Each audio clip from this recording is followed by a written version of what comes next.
One other point I wanted to bring out that um, as we go through this, the earlier ones and this next set of speakers also, we will be bringing everyone back here after lunch and impaneling them to answer your questions.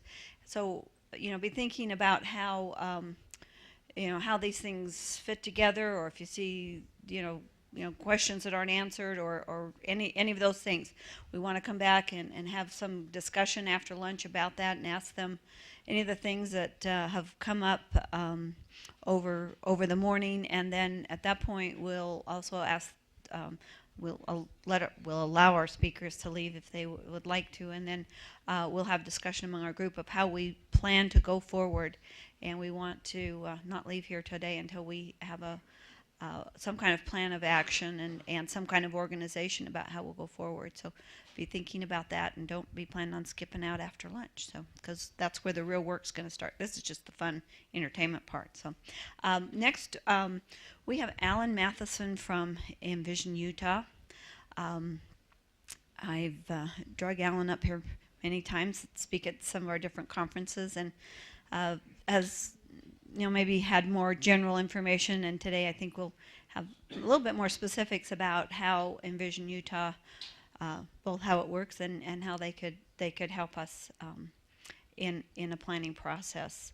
Alan is, we won't hold this against him, but he is an attorney. He went to school at recovering attorney. He um, went to school in California, and we'll forgive him for that too. I think Stanford and UCLA. Okay.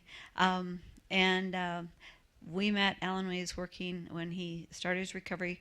He went with Trout Unlimited, and that's how we met Alan, and been fun to have a good working relationship with him through the years. So I'm going to turn the time over to him. Thank you very much. As others have said, it's great to be here. I mean, it's wonderful to be in a beautiful place, and we can always be happy to be at Bear Lake, but it's especially heartening to me to see all of you here.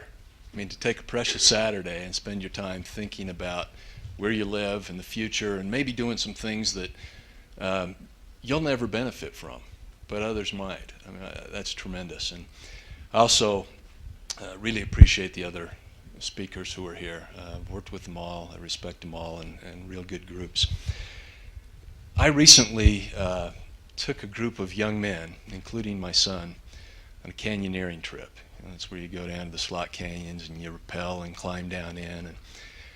And I didn't do that lightly. I love these kids, and didn't want to put them in a situation that would be too dangerous. I knew it was going to be hard. I knew they were going to be a little scared. But I also knew that if they were able to do this, they would come out better prepared, more confident. It's the whole process of building men from boys. And I also was with people I trusted. We had all been trained. We had equipment that we trusted.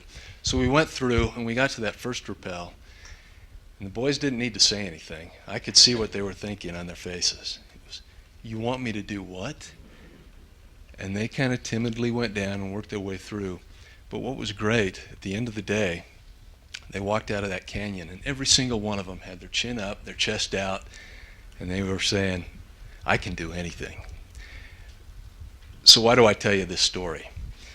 When you start the process of regional visioning, thinking about planning, it's natural to be a little skeptical and say, what's on the other side of this? What am I getting into? This is hard work. But if you can trust those you're with, the people in your community that you're working with, and the tools that you have, at the end of the day, you can come out with greater confidence. Some of the things that Evan mentioned. You can have confidence that you're creating a community that your children and grandchildren will want to live in. You can have confidence, if you're a developer, that there's some predictability in the process. If you're looking to invest in the region, you can have some confidence that there's a plan in place to ensure that it's not just great quality of life today, but that 20, 30, 40, 50 years from now, the quality of life will still be good. So that's kind of what this is about. Am I doing this right? Jane Garvey said, "The future is not some place we're going to, but a place we're creating. Paths to it are not found, they're made." And I think this just suggests that all of us have this stewardship. We've inherited a place. It is what it is because of decisions made before. We have the opportunity to make decisions now that impact those who will follow. Let me just tell you a little bit about Envision Utah. Mid-90s, people on the Wasatch Front were very concerned about rapid growth and what that would mean to the quality of life. No appetite for another layer of government or a regulatory process. So we created a nonprofit, Envision Utah, to conduct public processes, this ground-up approach, and see if we could find consensus for going forward. It's a process that has worked well and in fact achieved a lot of national recognition. Won the top awards in the country, but more importantly, we've been to over 100 regions throughout the country sharing this model because it's something that resonates with people and tends to work. We've also shared it with 15 foreign countries now. So this isn't maybe.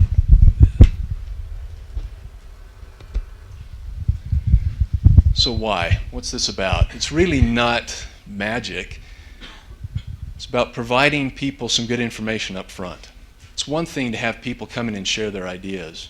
It's another thing to have them share informed ideas, to understand the trade-offs of what they do. It's about lots of people being involved, drawing on people that maybe have not been as involved in the past. It's making sure that those plans reflect public input.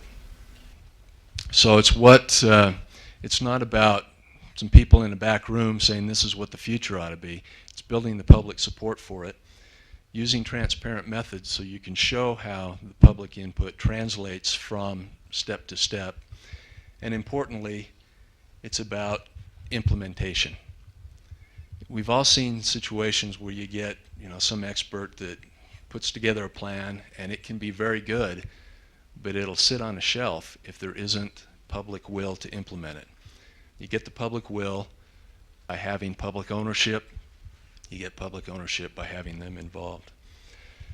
So this is a process called regional visioning. To boil it down, it's just addressing the challenges we face at the scale at which we see those challenges.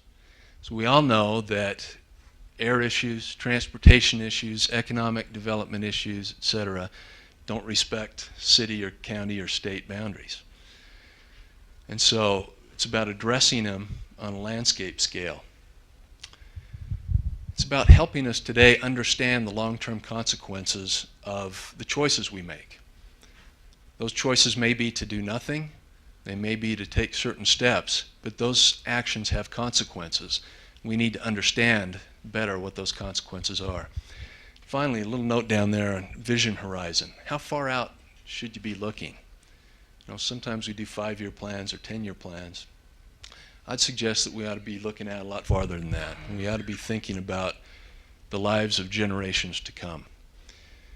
One thing happens when you're looking out far enough, our values kick in, and the things that matter most to us guide our decision making. Not so much what's happening down the road next year, but where do we really want to go? The premise of all this is if you get good people and give them good information, they're going to come up with good solutions. And I've seen over and over again that this is true. There's a book out called The Wisdom of Crowds that's shown that when you get a lot of good people together working on things, collectively they come up with sound, solid decisions. Another principle is broad community involvement. Let's get everybody at the table.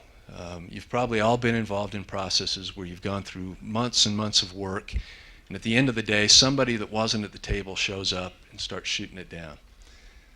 Let's avoid that and get everybody involved up front.